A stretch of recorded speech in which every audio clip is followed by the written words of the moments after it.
अभी अभी तो मैंने बच्चों की माँ को वचन दिया था कि आज किसी को शिकायत करने का अवसर ना दूंगा, और अब मैं प्रभु श्री हरि की कल्पना जसोमती रानी के लल्ला में ही करने लगा। ना ना, ये ठीक ना है।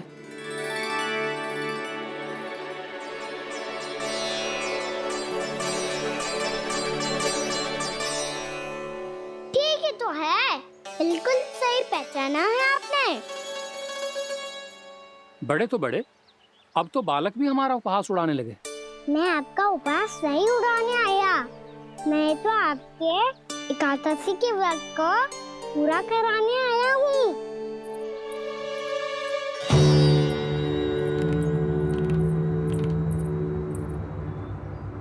कान्हा,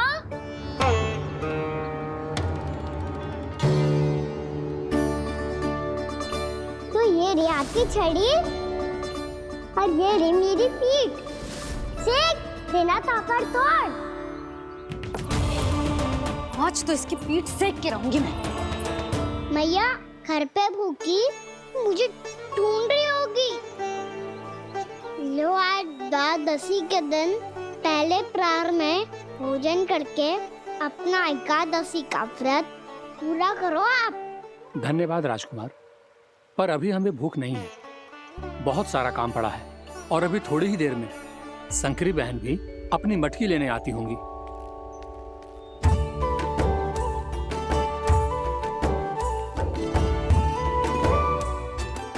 पर मैं आपका व्रत पूरा कराए बिना नहीं जा सकता।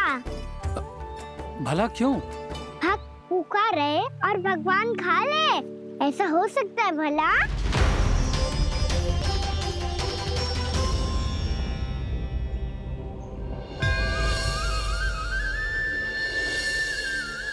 ये कैसा भ्रम हो रहा है मुझे लगता है अपना काम करना चाहिए।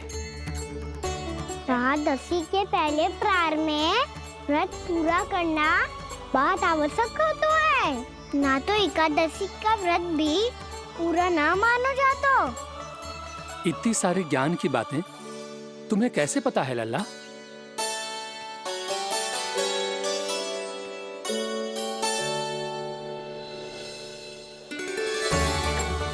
जैसे एकादशी की कथा होती है, वैसे द्वादशी की महिमा भी एक बहुत महत्वपूर्ण कथा है।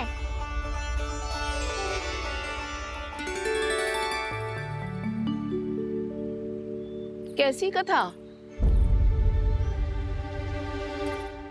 बिल्कुल सही समय पे आई हो आप, क्योंकि आपको ये कथा आपको अवश्य सुननी चाहिए।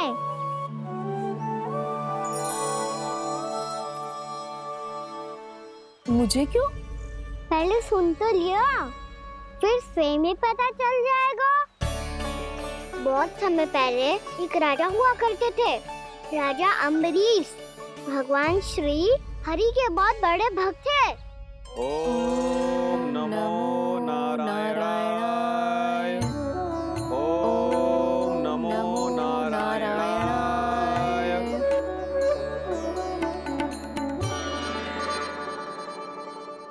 नेक पुण्य के काम करते थे वो। अपनी पत्नी के साथ हरि का नाम जपते रहते थे। उन्होंने 12 माह एकादशी का व्रत करो निर्जल पास किया, और जब उनकी 12वीं एकादशी का व्रत द्वादशी के दिन तोड़ने का समय हुआ, तभी महर्षि दुर्वासा अपनी 100 शिष्यों के साथ उनके महल में पधारे।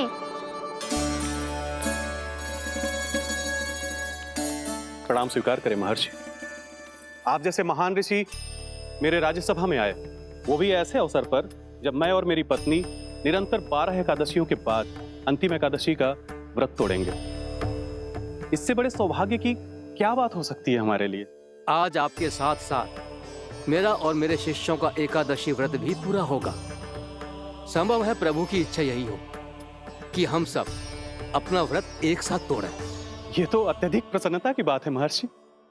तो फिर ठीक है, हम सब यात्रा से थके हैं, व्रत तोड़ने से पहले हम स्नान करना चाहते हैं। जैसी आपकी इच्छा महर्षि। जब तक आप लोग लौटेंगे तब तक आपके सारे प्रबंध यहाँ हो चुके होंगे।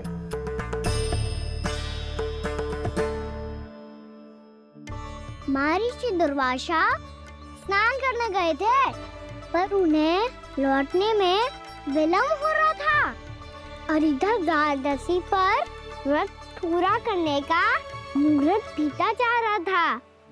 महाराज अम्बरीश बड़ी विरगता के साथ महर्षि दुर्वासा के लौटने की प्रतीक्षा कर रहे थे। महाराज, व्रत तोड़ने का मुहूर्त बीता जा रहा है। बस कुछ ही समय बचा है। महर्षि और उनके शिष्यों को लौटने में न जाने कितना समय लग जाएगा। मेरा सुझाव है कि आप मुहूर्त समाप्त होने से पहले व्रत अवश्य तोड़ लें।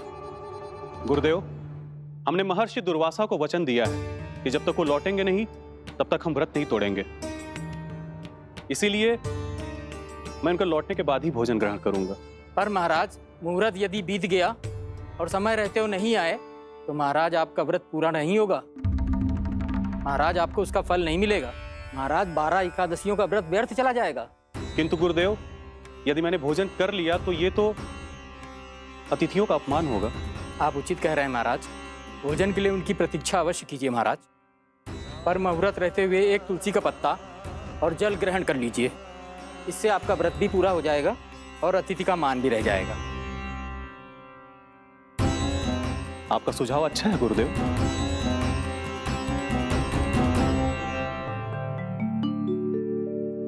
जैसे ही महाराज ने तुलसी का पत्ता खाया, वैसे ही महर्षि दुर्वासा लौट आए। महाराज,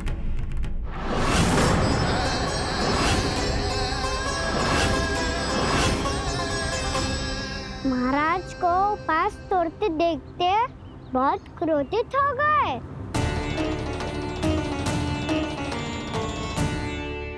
बहुत बड़े भक्त हैं आप, परंतु आप ये नहीं जानते अपने अतिथियों के साथ कैसा व्यवहार करना चाहिए। आपने हमें साथ भोजन करने का वचन दिया था, पर अपना व्रत क्यों तोड़ा आपने? महर्षि, मैंने भोजन नहीं ग्रहण किया। कहीं मुहूर्त न निकल जाए इस कारण मैंने एक तुलसी का पत्ता ग्रहण कर लिया। 56 भोग खाया हो या एक पत्ता, अपना व्रत तोड़कर अतिथियों का अपमान किया है, मेरा अपमान किया है। अब आपको दंड भोगना होगा ताकि आप सीख पाएं कि अतिथियों के साथ कैसा व्यवहार होना चाहिए। महर्षि, महर्षि, आप जो भी दंड मुझे देंगे मुझे स्वीकार है, किंतु आप क्रोधित मत होइए। क्रोध का कारण आपने दिया है महाराज। एक महर्षि का अपमान करके राक्षसी प्रवृत्ति का परिचय दिया है आपने। इसीलिए अब एक राक्षसी आपको दंड देगी।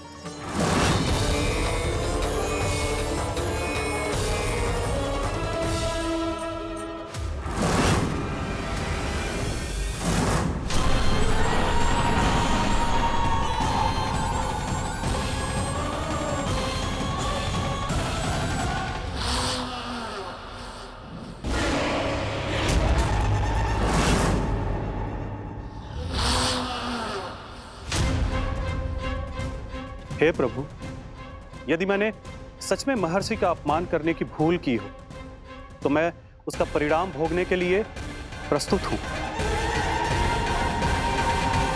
ओम नमो नारायणाय, ओम नमो नारायणाय नमः। महर्षि दुर्वासा को यह आभास ही नहीं था कि महाराज अम्बरीश ने उनका अपमान नहीं किया था। फिर भी उसे अपमान मान के वो श्री नारायण के भक्त पे संदेह कर रहे थे। मैंने भी तो भोला राम की भक्ति पे संदेह किया था। हे नारायण, ये क्या पाप हो गया मुझसे? संदेह किसी अपमान से कम ना हो तो, और भगवान सब सह सकते हैं, पर उनके प्रिय भक्तों का अपमान सहन ना कर सकते। इसीलिए उन्होंने हस्तक्षेप करने का निर्णय लिया।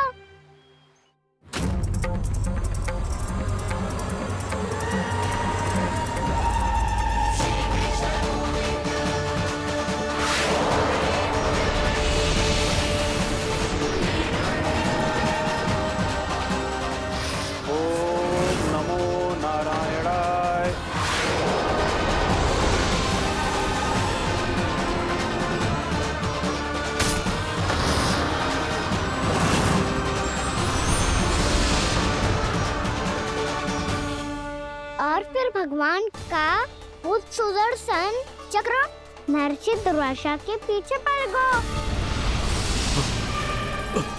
ये चक्र तो मेरी ओर बढ़ रहा है।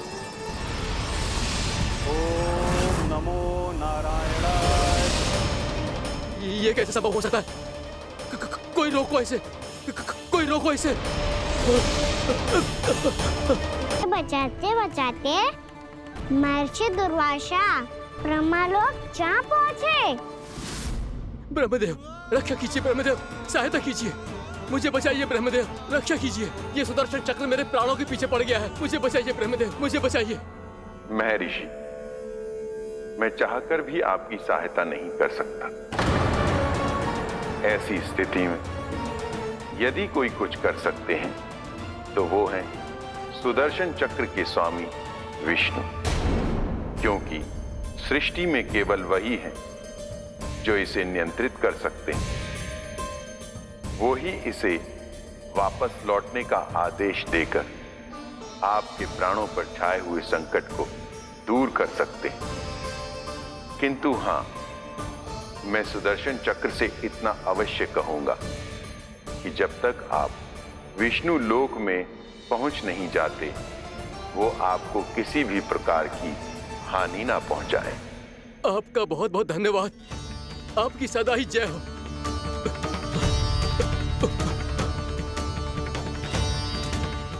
फिर क्या था? भागते भागते महर्षि दुर्वासा सीधे भगवान श्री हरि के शरण में बैकुंठ पहुंच गए। त्राहिमाम प्रभु, त्राहिमाम, मुझे बचाइए, मेरी सहायता कीजिए प्रभु, मेरी सहायता कीजिए।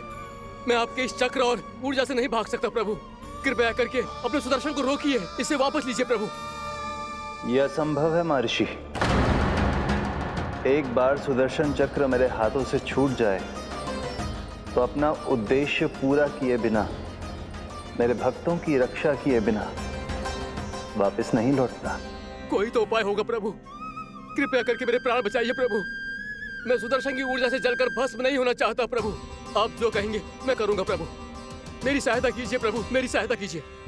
आपने मेरे भक्त राजा अम्बरीश को भक्ति का कर्तव्य निभाने के लिए अपमानित और दंडित किया है महर्षि, पर भक्त की रक्षा करना भगवान का कर्तव्य है।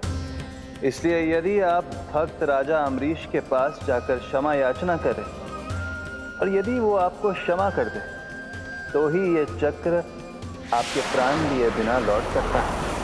अन्यथा आप तो जानते हैं महर्षि, मेरे भक्त का अपमान मेरा अपमान। भक्त का अपमान भगवान के अपमान से कम ना हो तो है। महर्षि दुर्वासा को भी ये बात समझ आई और फिर उन्होंने महाराज अम्बरीश से क्षमा याचना की। महाराज, महाराज, महाराज, महाराज, महाराज, मुझे क्षमा करें महाराज, मुझसे बहुत बड़ी भूल हो गई महाराज, मुझसे बहुत बड़ी भूल हो गई महाराज। महर्षि, आप हमारे चरण छुए ये उचित नहीं। महाराज, महाराज अम्बरीश, आप नारायण के सच्चे भक्त हैं। मैंने आपको अपमानित किया, दंडित करने का प्रयास किया महाराज। इस अपराध के लिए मुझे क्षमा कीजिए महाराज, और इस सुदर्शन चक्र से मेरे प्राण बचाइए महाराज।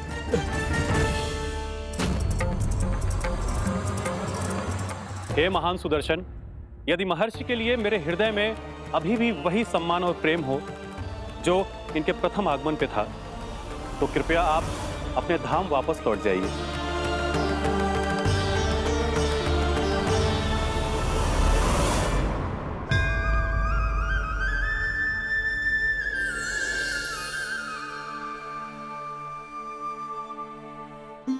आपका बहुत बहुत धन्यवाद महाराज अम्बरीश। मैं आपको आशीर्वाद देता हूं कि आप देवराज इंद्र के समान शक्तिशाली हों। आपकी कीर्ति का पताका 10 दिशाओं में फहराए। मेरी बस एक ही इच्छा है महर्षि, कि मैं आपके साथ अपना उपवास तोड़ सकूं। अवश्य महाराज, हम सब भोजन आपके साथ करेंगे और अपने आप को नारायण की सेवा में अर्पित करके व्रत को पूरा करेंगे। क्योंकि आज जो यहाँ हुआ है उससे सिद्ध हो चुका है कि एकादशी व्रत का फल द्वादशी की सुबह भोजन करने से ही प्राप्त होता है। इस कथा से हमें पता चलता है कि सभी को द्वादशी के सुबह भर पेट भोजन करके एकादशी का व्रत पूरा करना चाहिए। और दूसरी बात, भगवान की सच्ची भक्ति अपमान कभी ना करना चाहिए। उनके साथ सदैव प्रेम से व्यवहार करना चाहिए। यही भगवान को सबसे अधिक प्रिय है। भैया भोलाराम, मैंने भी श्री हरि पे तुम्हारे विश्वास का उपहास उड़ाया था, मुझे क्षमा कर दो।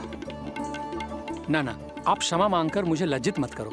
आप तो मेरी बहन जैसी हैं। जब महर्षि दुर्वासा जैसे महान ऋषि को भी प्रभु के भक्त से क्षमा मांगनी पड़ी तो मैं तो बहुत ही तुच्छ हूँ। मुझे आपकी किसी भी बात का बुरा ना लगा। पर पता है प्रभु को कौन सी बात कब बुरा रखता है? कौन सी बात? जब उनका भक्त भूखा रहे, हमें भी अपना व्रत पूरा ना करे। और जैसा कि आप सभी ने अभी कथा से सीखो है, एकादशी के व्रत को द्वादशी की सुबह अवश्य पूरा करना चाहिए। अब आप जाओ, अपना व्रत पूरा करो।